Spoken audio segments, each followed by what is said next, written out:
Extension office as well as the Family Consumer Sciences agent.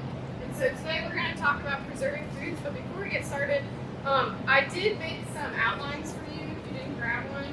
So these are here, the green.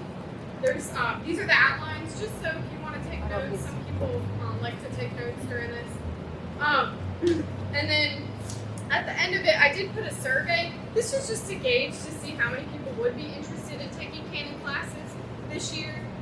Before COVID, I think we had seven people, 6 people. But with such a big group, I just want to make sure I can have enough classes if you are interested, if you want to do online or if you want to do in person. So if you could grab those both, that would be great.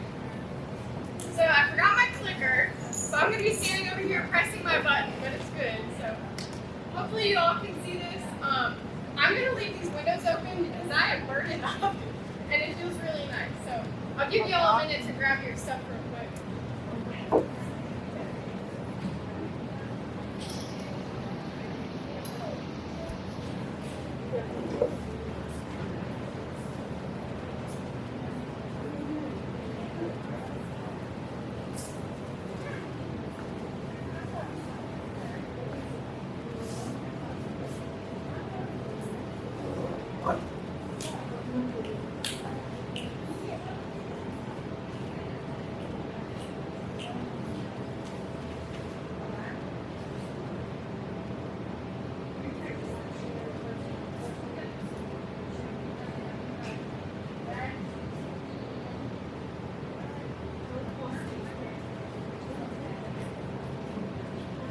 And we also put some peelers and vegetable scrubs in there for you to grab and take home.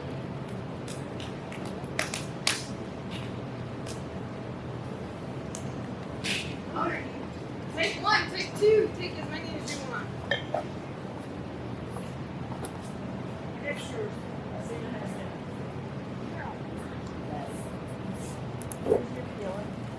I got info peeling. We can have one of those that have it. And here's the extra paper. You got to fill this out.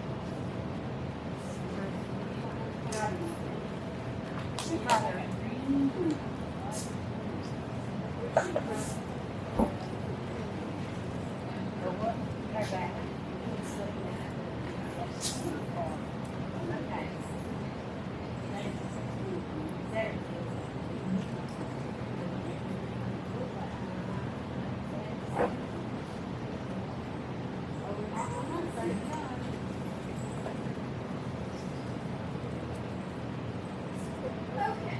Everyone should have all of their things. Alright, so today we're going to talk about 10 best practices for food preservation, or canning food, excuse me. So I'll go through 10 best practices, and in your sheet I actually have it to where you can fill it out. So we're just going to get started. Hopefully you all can see this, okay? Keep the door open.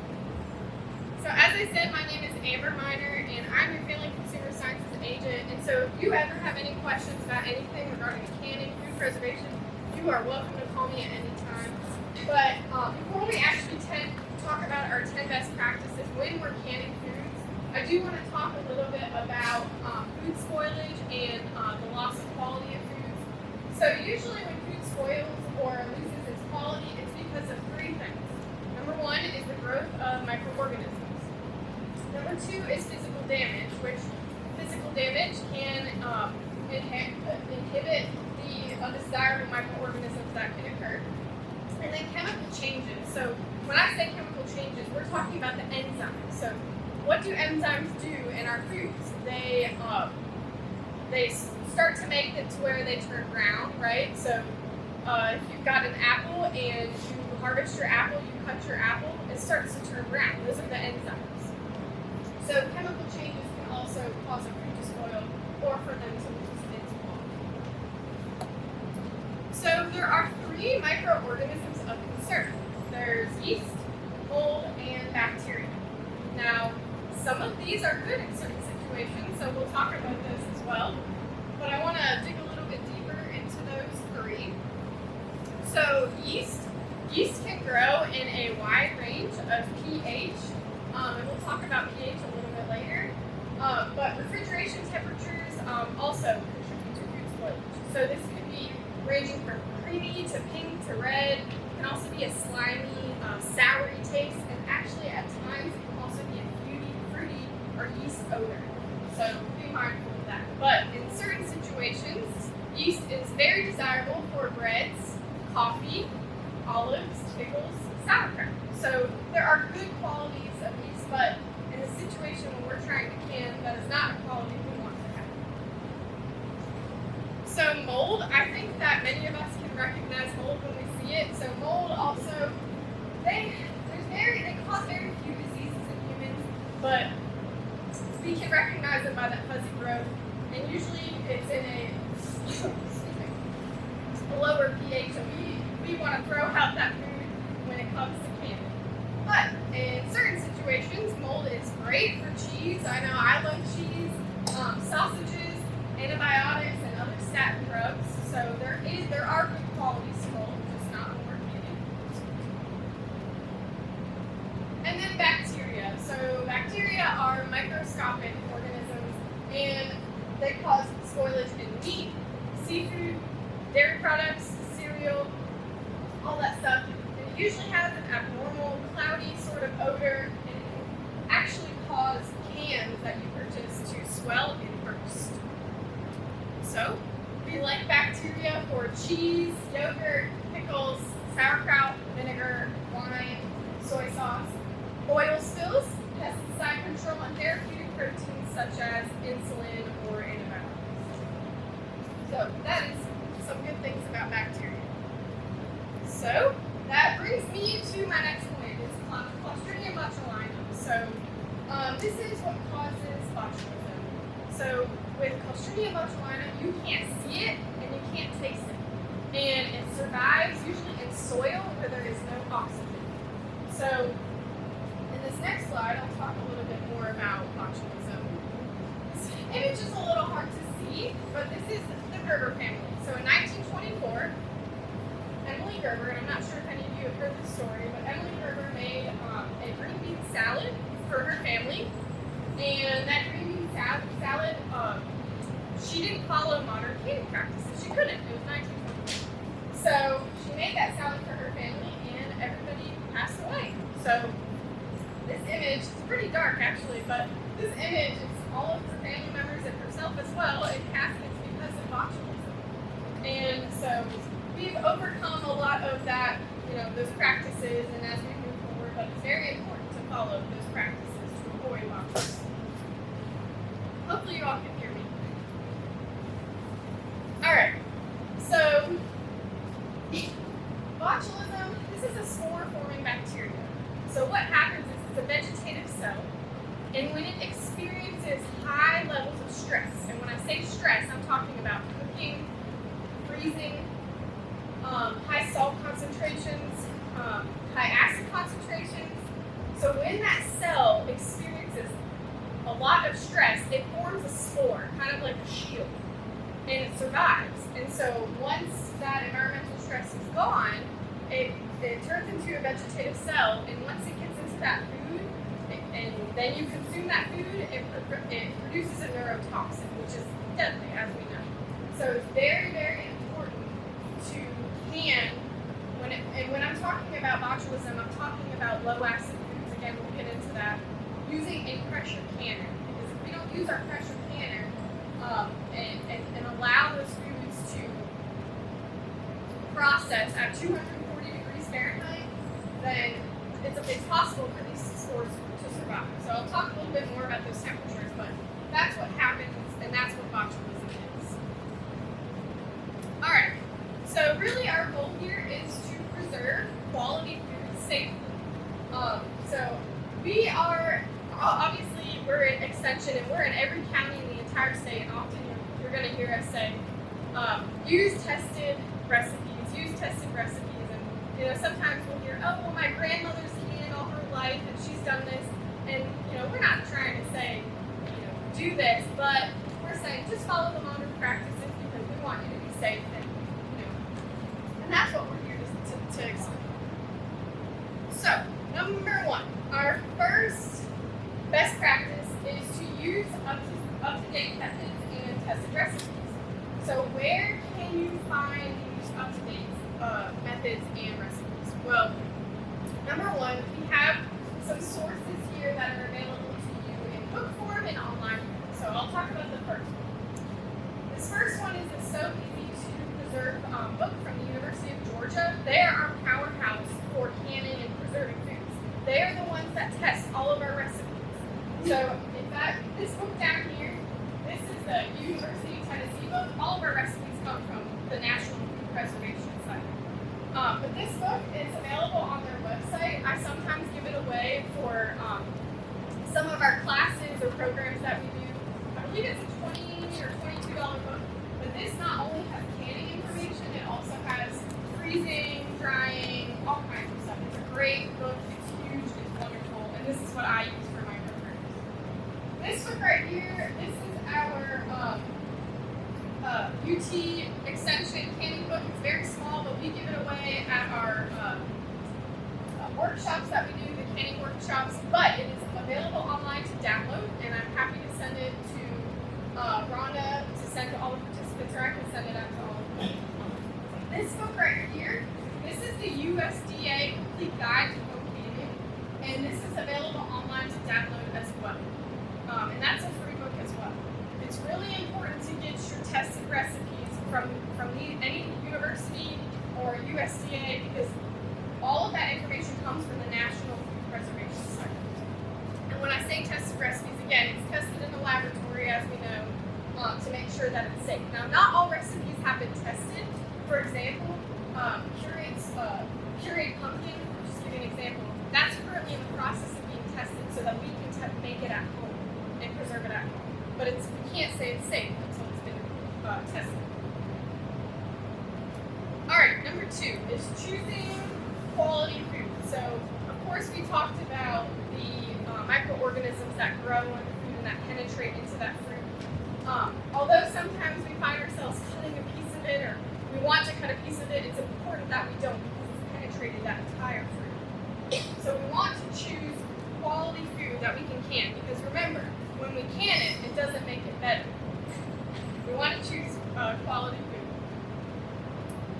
One thing to note is that the best time really to can is that 6 to 12 hours after you've harvested it. Now it depends on, some fruits need to be ripened, like apricots, but that's really a good rule of thumb when we're talking about fruits and vegetables. It's just to can it after you harvest it, 6 to 12 hours. Okay, so number 3 is to begin with clean produce. We want to reduce that microbial load. And when I say that, we want to reduce the amount of bacteria and fungi that is in our fruits and vegetables, because when we can it, it lessens the risk of spoilage. Again, going back to the growth of microorganisms or spoiling those canned goods, we want to begin with clean produce. So some of our foods need to be pre-treated. So going back to that enzyme, those enzymes that further basically slow or fasten that process of the food no longer being good, we want to prevent that browning. So there's 3 ways we can do that. We can use ascorbic acid in pure powdered form.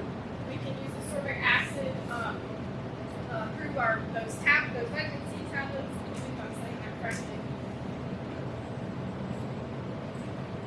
Yes, vitamin C tablets. And then there's also that commercial mix of ascorbic acid and citric acid that you can purchase. Now with canning season, I don't know if you guys remember last year, everything went crazy and everything was out. There were no jars, there was no any of these powders, any pectin, any of that. So if you want to get that, I definitely encourage you to get that as soon as you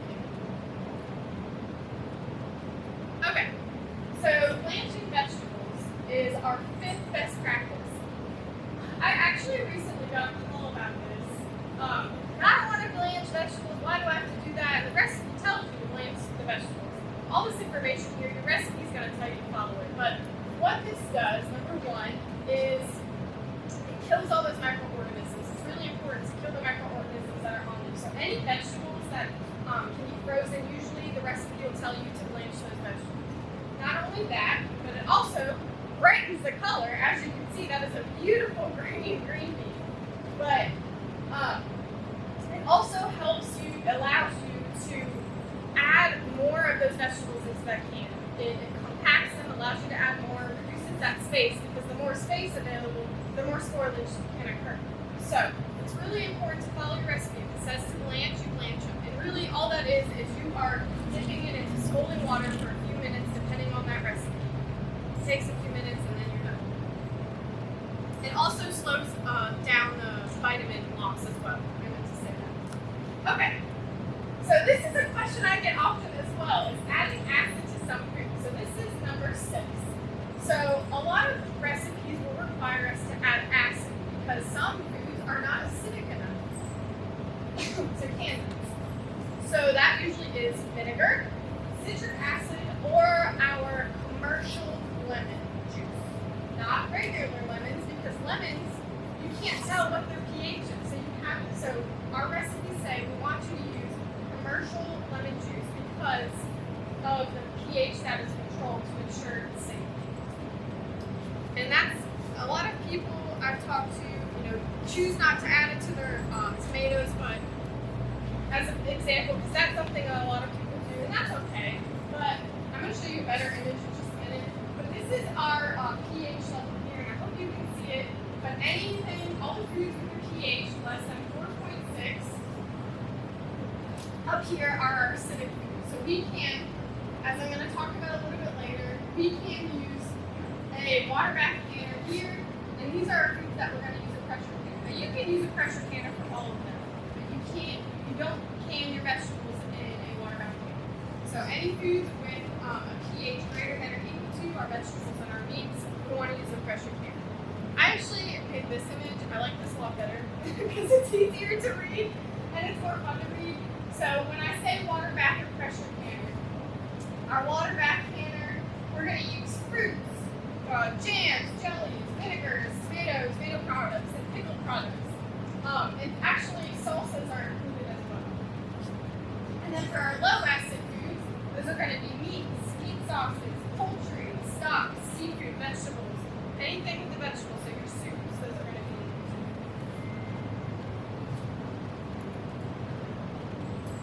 So another best practice is hot packing many foods.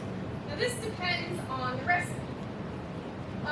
So when I say hot packing foods, you're cooking the foods beforehand and then you're deciding you're going to can them. And the recipe is going to tell you to do that. Again, this is not something you have to remember, but what you do need to remember is there are some recipes that don't give you both the raw pack option and the hot pack option. And the raw pack is you're not cooking the foods first.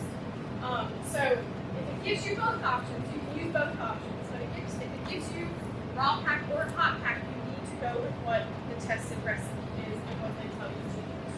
It's very important. Alright. Number 8. Using 2-piece lids and mason type jars.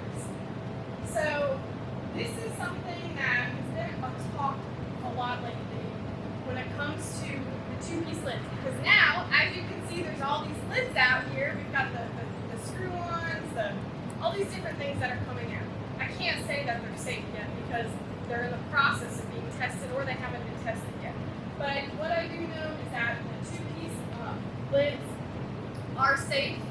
And then our mason jar, it's very important to use a mason jar and not a commercial jar that has your mayonnaise in or maybe your jams in or anything like that because they're designed for one-time use. And if you're using a spoon often in it or a knife or however you're putting your jam on your toast, those often are worn down as much as we might not think so. But they're designed for one-time use. Not to mention, they're not designed to withstand hot temperatures of 212 degrees Fahrenheit for a water bath canner or 240 degrees Fahrenheit for a pressure canner. So really important to use mason jars that are meant for canning. Okay, antique jars with zinc lids are not recommended. They're so pretty and I love them and they look really nice when you put flowers in them, but they are not meant for canning. So just remember that. Okay, so number 9, processing food safely. So there are 3 types of safe to use. Number one is our boiling water bath canner. This is this one. This is actually the one that I have here. And this is what we use our acidic foods for. And we can, like I said, our fruits, our tomatoes, our jams, our jellies, our pickles, our salsas. We can can those in our water bath canner, and it keeps our foods at 212 degrees Fahrenheit. The one in the middle is less often used. That's our atmospheric steam canner. So this is actually safe. For a long time, people didn't think it was safe. I personally have not used it. I've seen other agents use it in other counties, and they like it. The only thing about this one is the steam canner. You have to make sure there's enough water at all times. So, and if you want more information on the atmospheric steam canner, just let me know. But it is used the same way a water bath canner is used. Your acidic foods, 212 degrees Fahrenheit. This one right here is our pressure canner. There's two pressure canners. There's a dial gauge and there's a weighted gauge. So with the dial gauge, it'll tell you the temperature to make sure that you're at the right temp and make sure your foods are safe. With the weighted gauge, it'll jiggle. I don't know if you've heard of those. They'll jiggle, and you actually don't have to test those. So what I do in my office, every year I have a lot of people come bring their pressure canner lid with the dial gauge to make sure that it's safe, because often, any gauge, it might go out. I've had a few people where their gauge was not on the right pressure, and so they just had to order a new gauge rather than buy a whole new canner. But the weighted gauge, you don't have to worry about that. So it depends on your preference. Okay, multi-purpose cookers. So these are big right now, and they're awesome, and they make such great soups, but they're not safe for canning. And they might present themselves that way, but they're not safe. So if you look at this one, for example, I actually wasn't going to go into this like this, but I was looking at it earlier. It's either low, medium, high. So how can you ensure its safety, that it's reaching 240 degrees Fahrenheit? Not to mention, number one, let's say you put it high, it doesn't maintain its temperature. So they try to test these, and they don't maintain a temperature throughout the time that is correct to ensure that you will not get botulism. So these are not safe, and they really shouldn't be saying that they're safe. So it's best not to use these for pressure canning or canning at all. But again, they're so great. Alright, open kettle canning is not recommended. This is a practice that people used to use. It doesn't maintain its temperature. Again, it's just not safe. We want to use our modern recommendations, but she does look like she's having fun. So, okay, dishwashers, ovens, and microwave ovens. To be honest with you, I've never heard of anyone using this practice before, and I'm glad to know that no one I know has used it before. But this is also not recommended as a practice. So just keep that in mind. So lastly, number 10 is storing foods properly. So we want to store our foods within 50 to 70 degrees Fahrenheit or so close to that. We don't want to store foods near a hot furnace or in front of sunlight. No warm areas, because there are organisms that like to survive heat. Not quite botulism, but it's just something to keep in mind, because your food will spoil faster. Might last a month, might not even last a month, and it probably won't taste good. So just keep that in mind. One thing I like to tell people as well is can what you eat within a year. Now I know everyone does, what they do, what they want to do as far as how long they want to keep it, maybe 1 year, 2 years. USDA recommends eating it within a year of making. So I'm going to tell you what USDA says to do. So best to can what you might eat in a year. So just keep that in mind. So without further ado, our 10 best practices. To sum it up, are number 1, use up-to-date methods and practices. Test recipes. If you can't find a recipe, just call me. I'll get you a recipe. You don't want to buy a book? Again, call me. I'll get you a recipe. Choosing quality foods. Number 2, begin with clean produce, because we want to lower that microbial load, that bacteria and that fungi that is on the produce. Pre-treat some foods. Number 4, Number 5, blanched vegetables. Again, it's going to tell you in your recipe.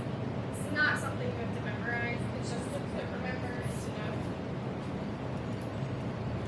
And number 6, add acid to some foods. Your recipe is going to tell you to add acid or not. So that's something to keep in mind as well. Number 7, hot pack many foods. If it tells you that you have the option to raw pack your food, then that is an option for you as well. Use 2-piece lids and mason type jars.